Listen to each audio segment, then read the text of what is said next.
Salam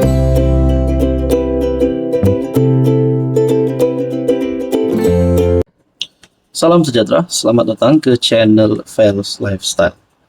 Baru-baru ini kita digemparkan dengan satu lagi kejutan di mana kali ini bukan pembangkang, bukan ahli parlimen Perikatan Nasional, bukan ahli pembangkang ataupun bersatu yang terlibat dengan rasuah.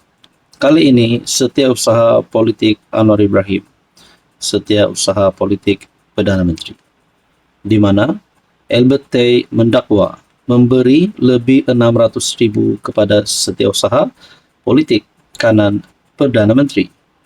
Nah, isu ini menjadi cerita paling panas pada ketika ini. Adakah ini melibatkan skandal rasuah Sabah? Apabila ahli perniagaan Albert Tay yang sebelum ini menyerang GRS berhubung pembatalan lesen mineral, lesen penerokaan mineral, membongkar maklumat mengejutkan beberapa hari sebelum PRN. Diakini mengaitkan setiausaha politik kanan PM Anwar, Samsul Iskandar dalam skandal perlombongan, mendakwa memberikan Rm629.000 kepada Samsul. Nah, saudara-saudara, adakah ini berkaitan dengan skandal rasuah Sabah, berkaitan dengan parti GRS?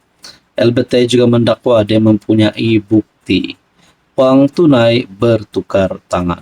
Oke, sebelum saya teruskan, izinkan saya perkenalkan sebentar. Ini adalah terapi imun transfer factor. Kepada Anda di luar sana yang ada masalah kesehatan, penyakit berulang, bawasir, kencing manis, kolesterol, darah tinggi, apa saja masalah kesehatan, terapi imun adalah jawaban kepada doa Anda. Sekiranya Anda ingin mendapatkan tips terapi imun, Anda boleh menghubungi nomor yang tertera. Rm20.000 8 November 2023 di Kota Kinabalu. Rm100.000 di KL 24 November 2023. 100.000 di Bukit Pucong 15 Desember 2023, 50.000 di Kuala Lumpur 22 Januari 2024, 50.000 di KL 26 April 2024, dan USD 6.000 di KL 3 Oktober 2024. Dalam kenyataan, Tay mendakwa dia diperkenalkan dengan Samsul oleh seorang wanita yang didakwa sebagai proksinya. Nah, benar atau tidak Anwar terlibat dengan rasuah ini, ataupun kalau memang ada rasuah? Dan yang menggemparkan, benar atau tidak, adakah PMX disebut di dalam isu skandal rasuah ini?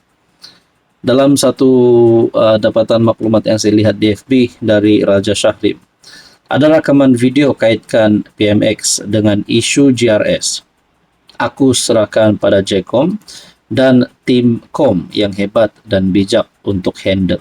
Aku ni outsider. Saya yakin Anda juga mengetahui ada satu video viral di mana ada pengakuan video ini. Jadi kita tidak tahu sejauh mana kesahihan berita rasuah ini. Tapi kalau benar isu politik Anwar ini terlibat dengan rasuah, dan kalau benar beliau ini terlibat berkaitan dengan rasuah, skandal rasuah di Sabah yang melibatkan JRS, adakah tidak mustahil untuk Anwar juga akan disiasat? Bagi saya, kalau nama Anwar disebut, ada bukti yang Anwar terlibat, ada sebab sehingga Anwar pun boleh disiasat, saya rasa itu barulah boleh PMX disiasat ataupun sehingga ditahan. Tapi kalau tidak, maknanya masih bersih. Dan akhirnya kita menantikan keputusan yang rasmi. Jadi kita tunggulah kalau benar-benar siapapun yang bersalah. Tidak kira Anwar sebagai PM. Jawatan sebagai Perdana Menteri bukan lagi immunity, karena Anwar sendiri berkata rasuah tetap rasuah. Siapa yang terlibat rasuah perlu dikenakan tindakan undang-undang. Jadi saudara-saudara, berkaitan isu ini, apa komen Anda? Salam sejahtera, selamat datang ke channel Fels Lifestyle. Terima kasih kerana terus setia dan terus bersama di dalam channel ini.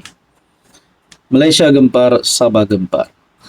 Bukan saja berkaitan dengan pilihan raya Dun Sabah, tapi berkaitan dengan satu berita yang baru-baru ini viral di media sosial, di mana pendeda maklumat skandal rasuah Sabah, Albert Tay mendakwa telah memberi lebih 600,000 kepada setiausaha politik Anwar Ibrahim.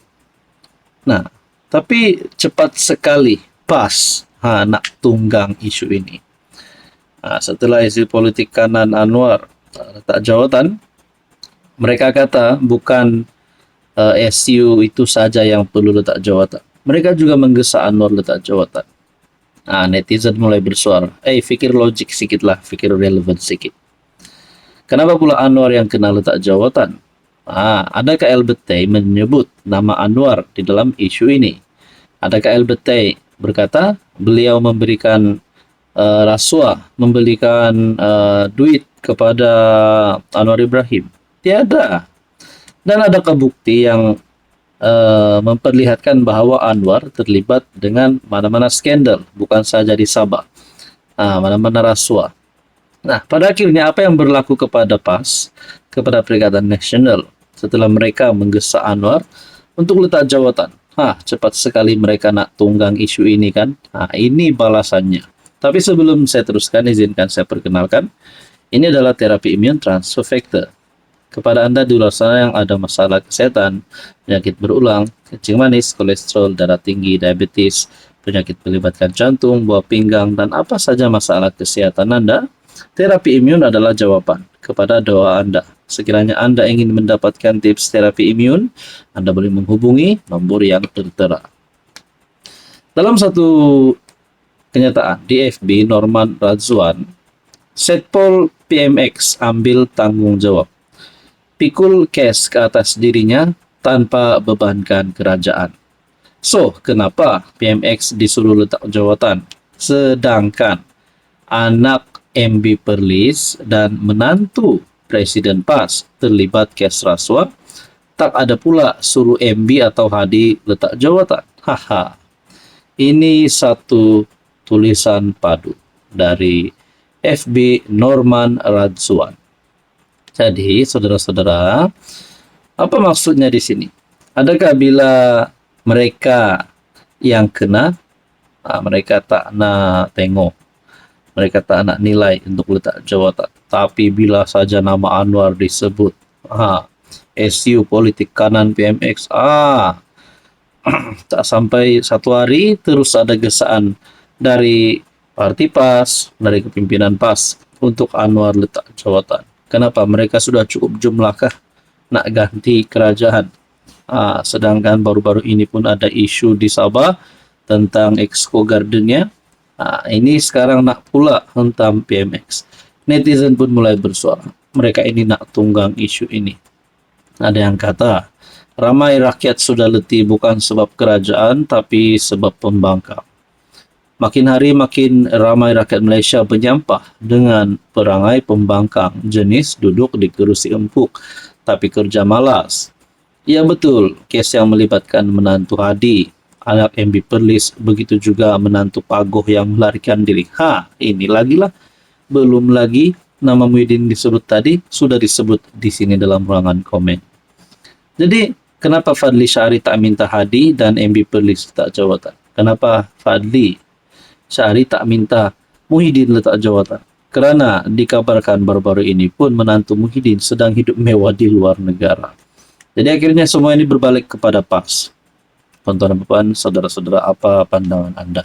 Hai, hello, salam sejahtera. Oke, saya kongsikan kepada Anda produk-produk yang saya tag dalam video saya. Ini adalah Jeep Buluwo Men Sling Bag. Ramai yang minat bag ini, Jeep Buluwo Men Sling Bag. Kita ada Korean style glasses ataupun kacamata style Korean yang sangat viral di media sosial. Kita juga ada NY Head Bucket. Boleh guna di mana-mana. Jalan-jalan, nak memancing boleh guna. Kita ada dua warna. Oke, ini adalah NY Head Bucket.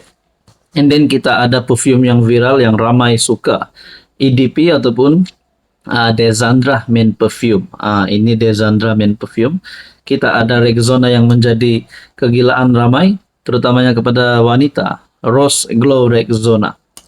Dan kita ada smartwatch. Amazfit T-Rex smartwatch. Semua produk ini saya tag dalam video, Anda boleh semak.